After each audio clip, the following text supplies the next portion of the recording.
कहानी है रामपुर गांव की, जहां के मर्द महिलाओं को हमेशा नीचा दिखाने की कोशिश में रहते।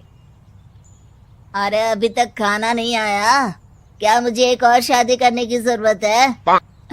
नहीं जी नहीं, ऐसा मत करना, वरना मैं कहाँ जाऊंगी।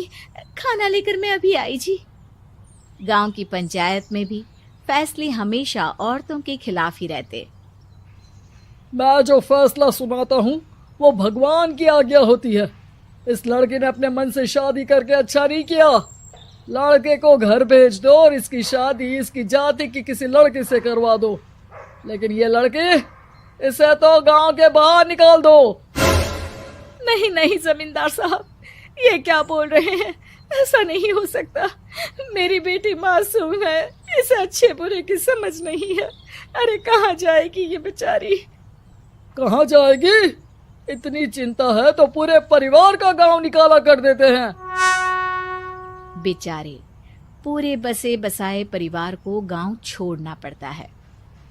चाहे जो हो, अगर बेटियों को कंट्रोल नहीं कर सकते तो गांव में रहने का कोई मतलब नहीं है। यहाँ औरतों को दब कर रहना होगा। कोई भी अपने हिसाब से कुछ नहीं कर सकता, सब ईश्वर की मर्जी से ही होगा। तभी गांव का एक आदमी दौड़ा दौड़ा आता है। सरपंच साहब, जमींदार साहब, वो कालिया है ना, उसकी बेटी पढ़ने के लिए शहर जा रही है। अच्छा, ये कब हो गया? और कालिया की हिम्मत कैसे हो गई ऐसा करने की? लेकर आओ उसे और उसकी बेटी को। बस फिर क्या था, हाजिर हो जाते हैं कालिया और उसकी बेटी सरपंच के सामने। अरे कालिया, ये क्या सुनने में आ रहा है? बेटी को इंजीनियर बना रहा है तू? और ये बता, गांव में तो स्कूल नहीं है, फिर कहां से इतनी क्लास पास कर गई तेरी बेटी? राधा, जो कि कालिया की बेटी है, उसे लगता है कि सरपंच उसकी तारीफ कर रहे हैं। सरपंच जी, मैंने ऑनलाइन पढ़ाई की है, डिस्टेंस लर्निंग से।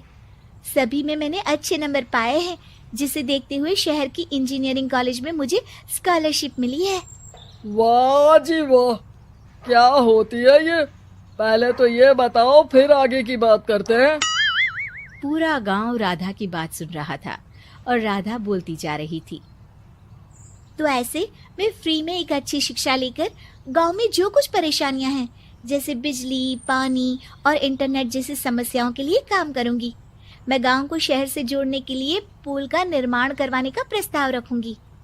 मुझे पूरी उम्मीद है कि जल्द ही हमारा गांव भी तरक्की की राह पर चल पड़ेगा। राधा की बात सुनकर सारे गांव वाले ताली बजाने लगते हैं। सरपंच को समझ नहीं आता कि वो क्या करे। चुप रह नादान लड़की, गांव के खिलाफ जाने के लिए तुझे गांव से बेदखल कर दिया जाएगा, वो भी पूरे परिवार के साथ। और हाँ, अगर ठीक से गांव में रहना चाहती है तो ये पढ़ाई लिखाई छोड़ दे। हम तेरे लिए गांव का कोई होनहार लड़का देखेंगे। तभी गांव का एक आदमी बोल पड़ता है। अरे नहीं नहीं सरपंच जी, राधा बिटिया जो बता रही है, अगर वैसा हो जाए तो हम लोगों को पैसा कमाने के लिए बाहर नहीं जाना पड़ेगा। हाँ जी, और ना ही कोसों दूर पानी के लिए भटकना पड़ेगा। हमारे बच्चे भी अच्छी पढ़ाई कर सकेंगे और आगे बढ़ेंगे, ना कि हमारी तरह खेती करते बैठेंगे। क्यों गांव वालों, राधा बिटिया का साथ देना चाहिए ना। सरपंच देखता है कि गांव राधा के साथ है तो वो चुप हो जाता है। वो घर आकर अपने सलाहकार से बात करता है, जो बहुत ही चालाक किस्म का इंसान होता है। अरे सरपंच साहब, आपको बहुत ही होशियारी से काम लेना पड़ेगा। एक बार गांव तरक्की कर गया, यहाँ के बालक पढ़ लिए तो कोई ना पूछेगा आपको। और फिर ये जो बेटा और बेटी है ना आपके, इनको भी आम लोगों की तरह ही जीवन जीना होगा। हाँ, लेकिन करे तो क्या करे? वो ना आप मुझ पर छोड़ दीजिए, बस मैं जैसा बोलूं करते जाइए। अगले रोज सुबह जब गांव वाले सोकर उठते हैं तो राधा के घर के बाहर और साथ ही वो लोग जिन्होंने राधा का सपोर्ट किया था, उनके घर के आगे लाल रंग से कल आऊंगी लिखा होता है। कल आऊंगी, यह क्या होता है?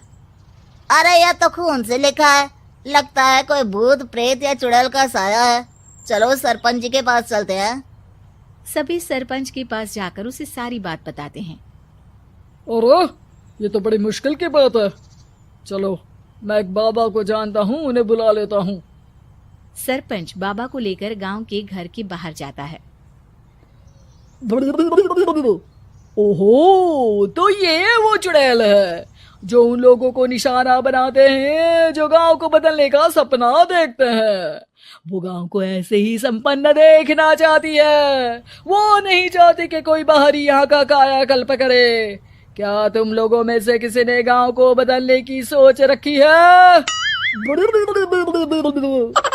तभी राधा की माँ रोते रोते आती है। मेरी राधा घर से गायब हो गई है। अरे कोई तो बचाओ, मेरी बच्ची कहाँ गई?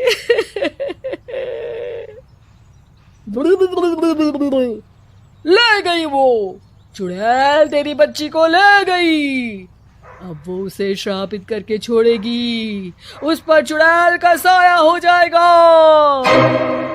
तभी बुरी सी हालत में राधा भी वहां आ जाती है। उसके बाल चुड़ैल की तरह फैले होते हैं और कपड़ों में खून लगा होता है। सभी राधा को देखकर डर जाते हैं। माँ, पता नहीं मुझे कौन उठा कर ले गया था। अरे दूर दूर हो जा चुड़ैल, अब हम लोग इस गांव में नहीं रुकेंगे। अरे कैसे बातें कर रहे हैं आप? कल तो आप मेरे भरोसे गांव का हुलिया बदलने, अपने बच्चों को पढ़ाने और तरक्की उन्नति की बात कर रहे थे, तो आज क्या हो गया आपको? ये फिर तुम लोगों को बहकाएगी। ये चुड़ैल गांव में आ चुकी है, ऐसे ही ये तुम्हारे घर के बच्चों को भी ले जाएगी। गांव वाले राधा को गांव से बाहर निकाल देते हैं। उसके माँ बाप रोते रहते हैं, लेकिन गांव वाले नहीं मानते। मैं भी अपनी बहन के साथ गांव के बाहर रहूंगा, लेकिन वो पढ़ाई नहीं छोड़ेगी। वहीं सरपंच के घर पर सलाहकार कहता है। देखा, सांप भी मर गया और लाठी भी नहीं टूटी। लेकिन अगले ही दिन सरपंच के घर के बाहर भी वही शब्द लिखे होते हैं। और फिर सरपंच की बीवी कहती है, हमारी बेटी को किसी ने अगवा कर लिया है। तभी राधा का भाई वहां आ जाता है। अरे गांव वालों, मैंने सरपंच जी की बेटी को देखा था। वो चुड़ैल उसे उठाकर ले जा रही थी। अरे क्या मजाक कर रहे हो? नहीं नहीं सरपंच जी, आप नहीं जानते। वो चुड़ैल अब आपकी बेटी में आ जाएगी, जैसे राधा के अंदर आ गई थी। तभी सरपंच की बेटी वैसी ही हालत में वहां आती है जैसे राधा आई थी। पापा, पता नहीं कैसे मैं गायब हो गई थी।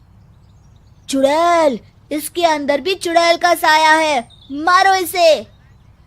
अरे नहीं नहीं, इसे भी राधा के पास गांव के बाहर ही भेज दो। अरे चुप रहो, मेरी बेटी कहीं नहीं जाएगी और चुड़ैल बुड़ैल कुछ नहीं होता है। अरे कैसे बात कर रहे हो सरपंच जी? आप तो बोल रहे थे कि आपका फैसला भगवान का ज्ञान होता है, तो अपने पर बात आई तो अब आप ऐसे बोल रहे हैं। अरे ना ना ना, आपको अपनी बेटी को त्यागना ही होगा। अरे बुलाओ बाबा को। राधा का भाई बाबा को ले आता है, जिसे अब गांव वालों के डर के कारण सच बोलना पड़ता है। मैं कोई बाबा नहीं हूँ, मैं तो मोची था। ये सलाहकार महोदय ने मुझे कहा था एक्टिंग करने को। अब वो मुझे पैसे देने वाले हैं। अब मुझे माफ कर दो। गलती हो गई, मुझे माफ कर दो। तभी वहां राधा आ जाती है। देखा सरपंच जी, जब गांव के बच्चे साक्षर होंगे तो आप जैसे लोगों की चालाकी नहीं चलेगी।